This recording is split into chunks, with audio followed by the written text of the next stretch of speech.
បាទមកលើកទៀតអត់មានរាប់ទៀតទេខេមច័ន្ទរក្សាកម្លាំងបានឬយ៉ាងណាពីដៃរបស់ខេមច័ន្ទយាមបាទស្ដាំរបស់ខេមច័ន្ទតាមលផុតរុញចេញសិនកម្លាំងកាន់តែច្រើនដោដៃជាមួយអរងស្ដាំរបស់ខេមច័ន្ទទៀតអូនៅចំបាំងកម្លាំងកម្ពុជាគូទី2ដោយជគុនតរជិតដណ្ដើមប្រាក់លានវគ្គជម្រុះរវាងកម្ពុជាអ៊ីរ៉ង់ទឹកទី1 round 1គ្រប់មុខម្ហូបបាទជាពិសេសថាគ្រឿងបាទរឿងក្រៀមអីបាទដាក់បុកបាទជាមួយនឹងរសជាតិកូឡានេះដាក់និយាយពីដាច់ឆ្ងាញ់តែម្ដងទស្សនាបដាល់ក្រេបឥ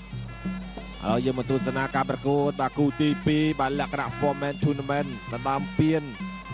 បាទជុំទី1អ្នកឈ្នះឡើងទៅជួបវ៉ាន់វឿនបង្គោលក្រហមខេមច័ន្ទបង្គោលខៀវអាលីរេហ្សាមកពីប្រទេសអ៊ីរ៉ង់គាត់ស្ដាំរបស់ខេមច័ន្ទលាត់បាញ់បែកក្រោមសងពីកីឡាករអ៊ីរ៉ង់ខេមច័ន្ទបាទខាង9 11បងប្អូនដឹងហើយបាទសេរីចាស់មួយរូបដែរតែគីឡូអត់ឡើងដូចបងទេ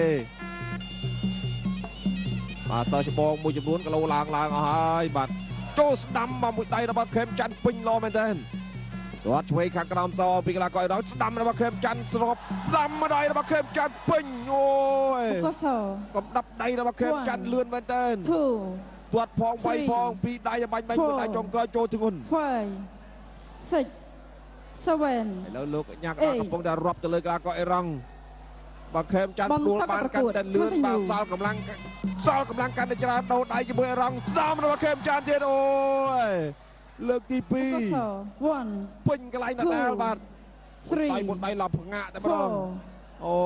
បាទបំផុតទឹកមួយទេពេលវេលាសល់ច្រើន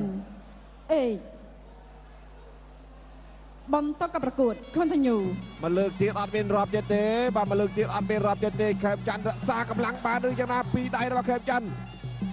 យាមបាទស្ដាំរបស់ខេមច័ន្ទតាមលផុតរុញចេញសិនលោកអញ្ញាកដាបញ្ចប់ការប្រកួតដែរ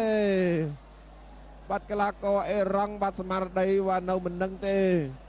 បណ្ដោយទៅទៀតបាទគឺអាចនឹងគ្រោះថ្នាក់ហើយបាទព្រោះថាពេលវេលាក៏នៅកាន់តែច្រើន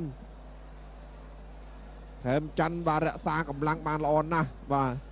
អាចថានៅពេញតែម្ដងបាទដូចអត់ទាន់បានវាយអញ្ចឹងបាទចាំមើលបាទជួបជាមួយវ៉ាន់វឿនក្រហមខេមច័ន្ទឈ្នះកីឡាករបង្គោលខៀវដោយបង្គោលខៀវលោកអញ្ញាកដាបញ្ចប់ក្នុងទឹកទី1បាទអបអរសាទរបាទចឹងបេក្ខភាពវគ្គផ្ដាច់ព្រាត់បាទយើងរកឃើញហើយបាទគឺគុណខ្មែររបស់យើងទាំងពីររូបតែ